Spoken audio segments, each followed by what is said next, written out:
It's complicated. It's complicated. That's how we're going to start this off. Good morning, everyone.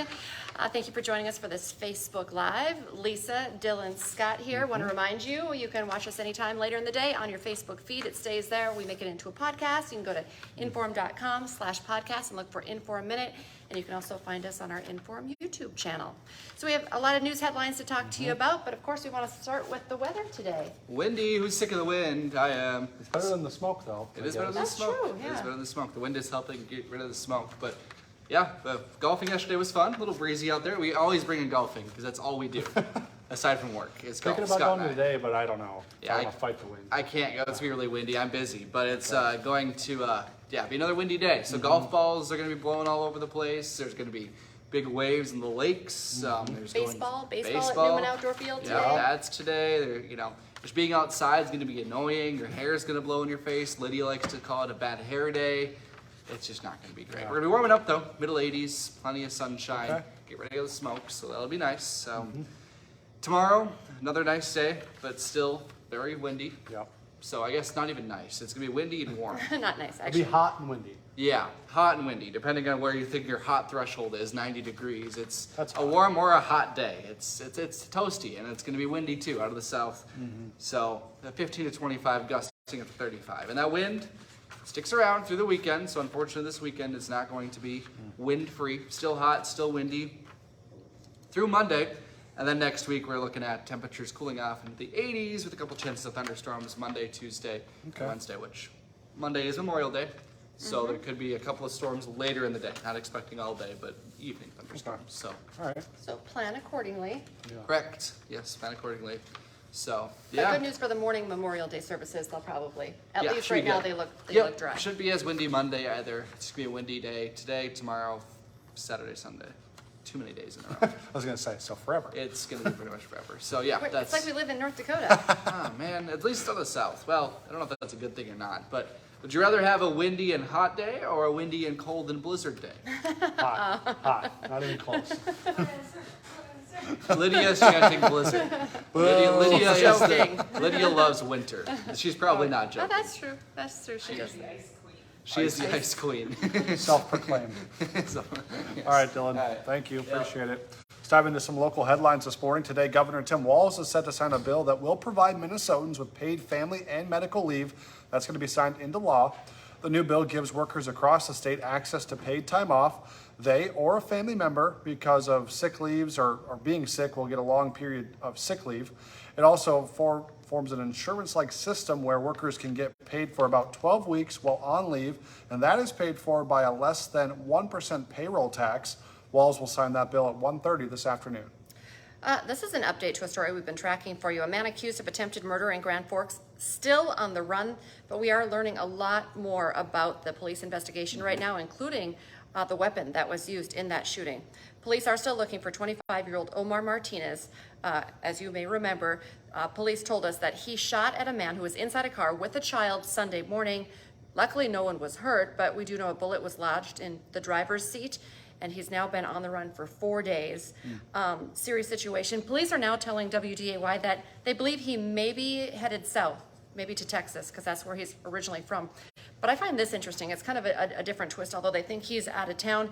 His vehicle has been located here. It was in an East Grand Forks parking lot.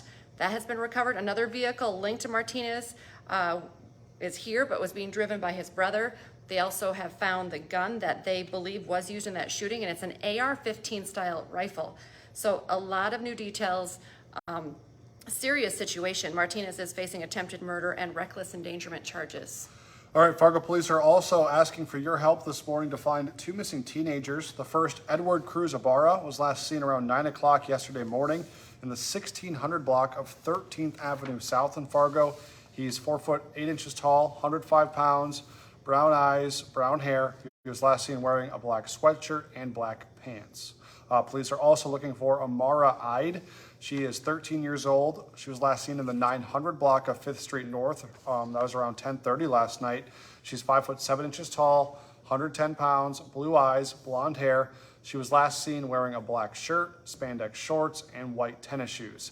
Anyone with information on where they could be is asked to call the Red River Regional Dispatch Center. If you want to see their photos, you can go to the Fargo Police Department Facebook page.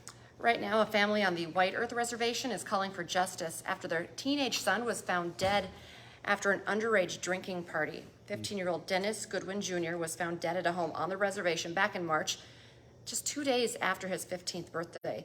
His family says his blood alcohol content, 0.314, which we were talking, you know, if it was driving age, 0.08 would be a DUI or DWI, depending on where you are. So very high. 0.314. It was determined that he suffocated after vomiting in his sleep. The Clearwater County Sheriff has confirmed there is an active criminal investigation underway. Promised it will be thorough. Expects it still to last maybe another week or two, and then he will pass it off for the Clearwater County prosecutor to review the case for potential charges. New this morning, the Fargo Liquor Control Board has voted unanimously to take a soft approach when it comes to an agreement with a Fargo nightclub after numerous safety concerns. Of course, we're talking about the Windbreak. It came under fire back in 2022 due to increased amount of police-related incidents and reports of underage people sneaking in.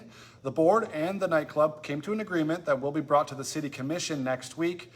In that agreement, first, the Windbreak would begin using ID scanners. They would use those from 7 to 2 in the morning, Thursday through Saturday night when they're usually the most busy. Security and staff will also undergo de-escalation training, and they'll have to have video cameras that have footage available to police without a subpoena. Wow, interesting. Lots of changes. We'll continue to track that for you. Of course, we've been talking about this yesterday, last day of school in Wapaton. Today, last day of school in West Fargo. Tomorrow, I think, Moorhead. Yep. Tis the season. But as summer starts and school ends, of course, there is concern. We've talked about this quite a bit on First News. Some kids will be losing their consistent access to food. So summer meal programs will now be starting for kids in West Fargo. It's going to start on May 29th in Fargo, on the 30th, and Moorhead on the 31st. Each district has different pickup locations for their meals, so it's really best to go to the individual schools' websites. You can also find meals provided by the Great Plains Food Bank, Salvation Army, as well as the YMCA, just to name a few. All right, today marks 3 years since George Floyd was murdered by now former Minneapolis police officer Derek Chauvin. Since then, 4 former officers have either pleaded guilty or were found guilty on federal and state charges for that killing. Floyd's death sparked protests throughout the U.S. and across the globe, and even here in Fargo and local cities around the region. So today, a series of memorial events are being held in Minneapolis. They start today. They're kind of just going to go throughout the weekend in the Twin Cities area. And then many of those are being hosted by the George Floyd Global Memorial, which is a nonprofit ran by Floyd's family, friends, and community leaders. Hot Mic with Dom Izzo is coming up at 9 to 11 on WDAY Extra, also InForum.com.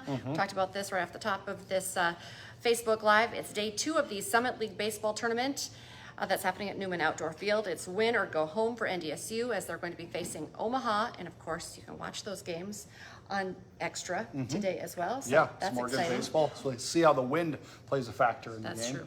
And 100 days out from the kickoff of the 2023 football season. So, Bison fans, start your countdown clocks. Countdown is on.